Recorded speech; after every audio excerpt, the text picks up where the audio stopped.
আসসালামু আলাইকুম প্রিয় শিক্ষার্থী, আমি Nasima Akter, Jinjira PM pilot school and college. আজকে সমাজকর্ম একাদশ শ্রেণীর সমাজকর্ম প্রথম পত্র আলোচনা করছিলাম আমি দ্বিতীয় অধ্যায় থেকে। গত ক্লাসে যে আলোচ্য বিষয় ছিল দরিদ্র আইন কাকে বলে, এই পর্যন্ত আমি তোমাদের সামনে উপস্থাপন করেছিলাম। আজকে এই ক্লাসে দরিদ্র আইনের ধারণা আমি একটু আলোচনা করব। তোমরা একটু সামনে মেইন বইটি নিয়ে বসো। এর কিছু ইতিহাস আলোচনা করতে হবে যাতে তোমরা দরিদ্র আইনটা কি এবং এর ধারণাটা কেমন এ সম্পর্কে জানতে পারবে। আসলে প্রাচীনকাল হতে মধ্যযুগ পর্যন্ত দরিদ্রদের জন্য যে সমাজ সেবামূলক কার্যক্রমের মূল ছিল ধর্মীয় অনুশাসন ও মূল্যবোধ ভিত্তিক। দরিদ্র, অসহায়, বিকলাঙ্গদের সার্বিক সেবামূলক কার্যক্রম চার্চ এবং ধর্মীয় প্রতিষ্ঠানের মাধ্যমেই হতো। তাহলে কি তোমাদের আমি গত ক্লাসে এই দরিদ্র আইন সম্পর্কে বা ইতিহাস প্রেক্ষাপট আলোচনার সূচনার প্রথম ক্লাসে বলেছিলাম যে ইংল্যান্ডে সমাজসেবা কার্যক্রম শুরু হয়েছিল প্রথমে, এবং সেটাকে সূতিকাগার বলা হয় সমাজসেবা কার্যক্রমের। তাহলে এবং সেখানে তখন তোমাদের লিখিয়ে দিয়েছে সেবাটা ছিল চার্চ ও ধর্মীয় প্রতিষ্ঠান ভিত্তিক পরিচালিত হতো। এ ধরনের সমাজসেবার ক্ষেত্রে মানবিক দায়িত্ব কর্তব্য পালনের চেয়ে সাহায্যকারীর আত্মার মুক্তি ও পাপ মোচনের প্রতি অধিক গুরুত্ব প্রদান করা হতো। এই কথাটা মানে হচ্ছে যে যখন একজন ব্যক্তি ভিক্ষা করছে বা জীবিকা নির্বাহ করতে পারতেছে না, অবহেলিত বা অসহায়, বিকলাঙ্গ, এরকম ব্যক্তিকে যে সেবাটা চার্চ বা ধর্মীয় প্রতিষ্ঠানের মাধ্যমে দেওয়া হতো। যেমন আমাদের উদাহরণ দিলে আমাদের দেশের যে বিষয়টা দেখো, এখানে কিছু আছে। যেমন আমরা যে দান করি বা জাকাত প্রদান করি, দেখা গেছে রোজার সময় বা বছরে যে বাধ্যতামূলকভাবে যে আমরা জাকাতটা প্রদান করি, দেখা গেছে অনেকেই কি করেন, একটা কাপড় দিয়ে দেন বা কিছু দান করে দেন নির্দিষ্টভাবে তার স্বাবলম্বিতা অর্জনের জন্য। যে ব্যক্তি জাকাত প্রদান করতেছেন সে ওভাবে ভাবেন না। এরকম একটি চিন্তা ছিল চার্চ ও ধর্মীয় প্রতিষ্ঠানের সেবাটা, যে সে এখন আসছে, তাকে যা কিছু দেওয়া যায় দিয়ে দাও, শেষ। কিন্তু ওই ব্যক্তিটি যে একবেলা খাবার পেল, সেই বেলা খাবার পরের বেলাটা সে কিভাবে আবার তার খাবারের আয়োজন বা করবে, সেই বিষয়টা নিয়ে আগে সুপ্রাচীন কালে সেটা ভাবা হতো না। এখনকার সেবা কার্যক্রমটা কিছুটা সংগঠিত এবং পরিকল্পিত হচ্ছে, এখন সেবা প্রদান করা হয় সেভাবে। তাহলে পাপ মোচনের প্রতি গুরুত্ব পড়তো, যে দান করলেই পাপ মোচন হয়ে যাবে এমন একটা মানসিকতা ছিল। ধর্মীয় প্রতিষ্ঠানের মাধ্যমে সেবা প্রদান করা হতো। এসব সেবা কর্মের মধ্যে ছিল কি, দরিদ্রদের জন্য সাহায্য গ্রহণ ও বিতরণ, বিভিন্ন সাহায্যকারী সংগঠন গড়ে তোলার মাধ্যমে খাদ্য, বস্ত্র, আশ্রয়ের ব্যবস্থা করা। এসব সেবা কর্মের সাথে রাজা ও পার্লামেন্টের কোনো সম্পর্ক না থাকায় বেশিরভাগই সময় এই ব্যবস্থা অসঙ্গতিপূর্ণ, বিশৃঙ্খল ছিল। এটা তোমরা এখন ইজিলি বুঝতে পারছো। রাজা ও পার্লামেন্ট ছিল, ইংল্যান্ডের কথা বলছি, আমাদের দেশের কথা নয়। রাজা ও পার্লামেন্ট যে ছিলেন তার সাথে তারা না থাকা, বেশিরভাগই তাদের সাথে এই ব্যবস্থার কোনো মিল ছিল না, তাই সঙ্গতিপূর্ণও ছিল না এবং বিশৃঙ্খল অবস্থায় এই সেবাটা প্রদান করা হতো। 14 শতকের প্রারম্ভে ইংল্যান্ডের সমাজসেবার ক্ষেত্রে একটি নতুন ধারার সূচনা হয়। তাক দিয়ে নাও। এই সময় ইংল্যান্ডের সমাজ জীবনে এমন কতগুলো সমস্যার সৃষ্টি হয় যা সমাজসেবার ক্ষেত্রে যুগান্তকারী বা সরকারি হস্তক্ষেপের প্রয়োজন হয়ে দেখা দেয়।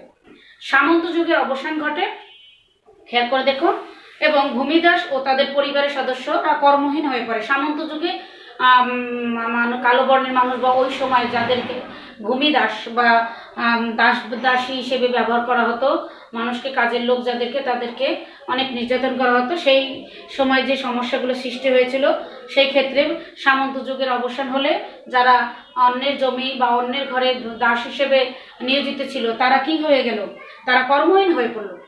তাহলে সামন্ত যুগের অবসান যদি হয়ে যায়, সামন্ত যুগে যেমন ভূমিদাস ছিল, তারা ওই যুগের অবসান হলে তারা অটোমেটিকই কি হয়ে যাচ্ছে, বেকার হয়ে যাচ্ছে, তারা কর্মহীন হয়ে যাচ্ছে এবং জীবন ধারণের জন্য ভিক্ষাবৃত্তি গ্রহণে তারা বাধ্য হয়ে যায়। একটা স্টেপ বাই স্টেপ ইতিহাসটাকে তোমাদের মাথায় নিতে হবে, যে সামন্ত যুগের অবসান হলে সামন্ত যুগে যারা ভূমিদাস ছিল, মানুষের ঘরে কাজ করে খেত বা দাসত্ব করত, তাদেরকে দিয়ে তাদের নির্যাতন করত, তাদের উপর অনেক শোষণ করত। সেই শোষণের অবসান হয়ে গেলে তাহলে যারা ধনী ব্যক্তিদের বা সাদা বর্ণের মানুষদের ঘরে দাসত্ব করতো বা কাজ করে খেত, তাদের কর্মসংস্থানগুলো চলে যায়। আর এই প্রেক্ষাপটে তারা কি করে, বেকার হয়ে পড়ে। পরবর্তীতে তাদের জীবিকা নির্বাহের জন্য তারা ভিক্ষাবৃত্তি গ্রহণ করে। এটা তোমরা ইজিলি বুঝে নিবে। পশম শিল্পে স্বল্প শ্রমিক প্রয়োজন হয়। ইংল্যান্ডে তখন পশম শিল্প ছিল। তোমরা এখনো বিভিন্ন মাধ্যমে দেখতে পারো, চ্যানেলে, যে ভেড়ার পশম মেশিনের মাধ্যমে বের করে সেটা দিয়ে অনেক কিছু বানানো হয়। পণ্য। তাহলে সেটা একটা শিল্প। সেই সময়ের যে পশম শিল্পটা ছিল সেটা কি হয়েছে যে পশম শিল্পে স্বল্প শ্রমিক প্রয়োজন হয় এবং স্থানীয় শ্রমিকদের অগ্রাধিকার প্রদান করা হয়। পাশাপাশি ফ্রান্সের সাথে যুদ্ধে অংশগ্রহণকারী সৈনিকরা গ্রাম ছেড়ে শহরে বসবাস করতে শুরু করে। এই ধরনের সমস্যাগুলো সরকারি দেখা দেয় এবং সরকারি হস্তক্ষেপের প্রয়োজন হয়। তাহলে ফ্রান্সের সাথে যে যুদ্ধে অংশগ্রহণকারী সৈনিকরা গ্রাম ছেড়ে শহরে বসবাসে আগ্রহী হয়ে ওঠে এক্ষেত্রে এবং স্থানীয় শ্রমিকদেরকে অগ্রাধিকার প্রদান করা হয় ওই শিল্পে। তাহলে যারা ভূমিদাসত্ব ছিল তারা যে কর্মহীন হয়ে পড়েছে এবং বাহির থেকে যুদ্ধ শুরু হওয়ার ফলে অন্য জায়গা থেকে এসে বসবাস করতে শুরু করেছে, আশ্রয় নিয়েছে, তাদেরকে গুরুত্ব দেওয়া হচ্ছে না এবং অগ্রাধিকার প্রদান করা হচ্ছে না পশম শিল্পে কাজ করার জন্য, স্থানীয়দের অগ্রাধিকার প্রদান করা হচ্ছে। এই একটি সংকট তাদেরকে ভিক্ষাবৃত্তি করতে আরো বাধ্য করে।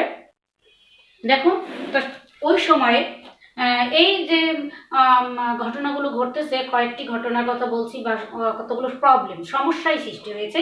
তার মধ্যে ওই একই সময়ে ইংল্যান্ডের যে বিষয়গুলো নিয়ে আলোচনা আমরা করছি তার সময় একটি ইম্পর্টেন্ট ঘটনা ঘটেছে বা একটা সমস্যার সৃষ্টি হয়েছে, সেটাকে বলা হয়, আমরা সহজ ভাষায় যদি আমরা বলি, ব্ল্যাক ডেথ। মানে 1348 সালে ইংল্যান্ডে জাতীয় দুর্যোগ হিসেবে ব্ল্যাক ডেথ, প্লেগ রোগ, ব্যাপক আঘাত হানে।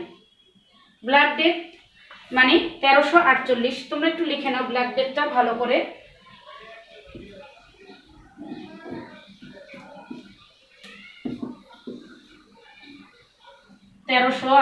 সালে ইংল্যান্ডে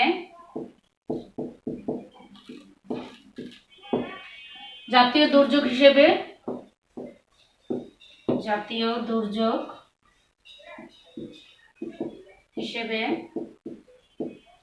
প্লেগ রোগ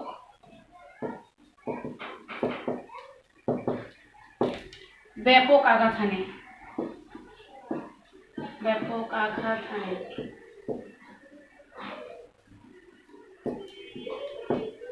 ইংল্যান্ডের ইতিহাসে যা ব্ল্যাক ডেথ নামে পরিচিত, সবটা তো লিখতে পারছি না, সাথে সাথে দাগ দিয়ে নাও।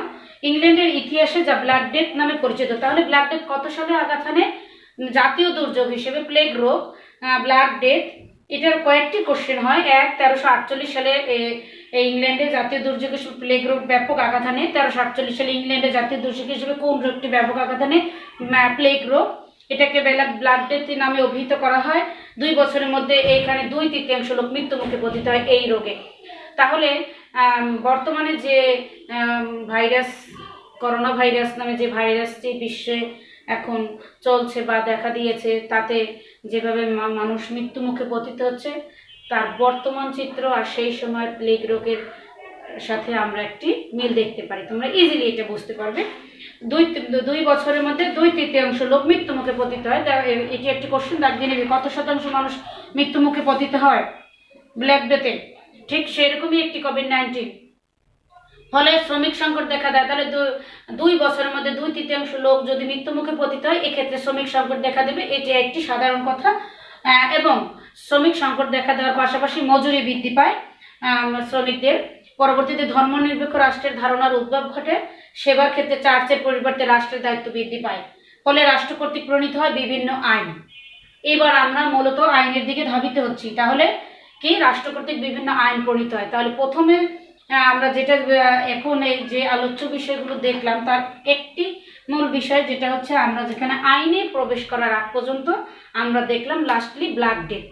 ব্ল্যাক ডেথটা একটু বেশি ভালো করে পড়বে। এটার উপর একটি সৃজনশীল ছদ্ম ঘটনা আসবে। ছদ্ম একটি রোগ বা যে ছদ্ম একটি মহামারী, যেটার কারণে সেই ছদ্ম দেশের 2/3 মানুষ মারা যেতে পারে, এমন একটি নাম দিবে, আর কিছুই না।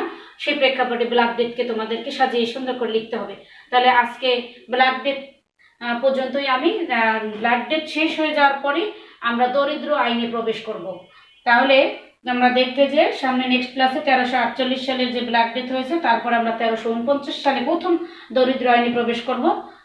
ছাত্রছাত্রীরা এ পর্যন্ত, আজকে এ পর্যন্তই।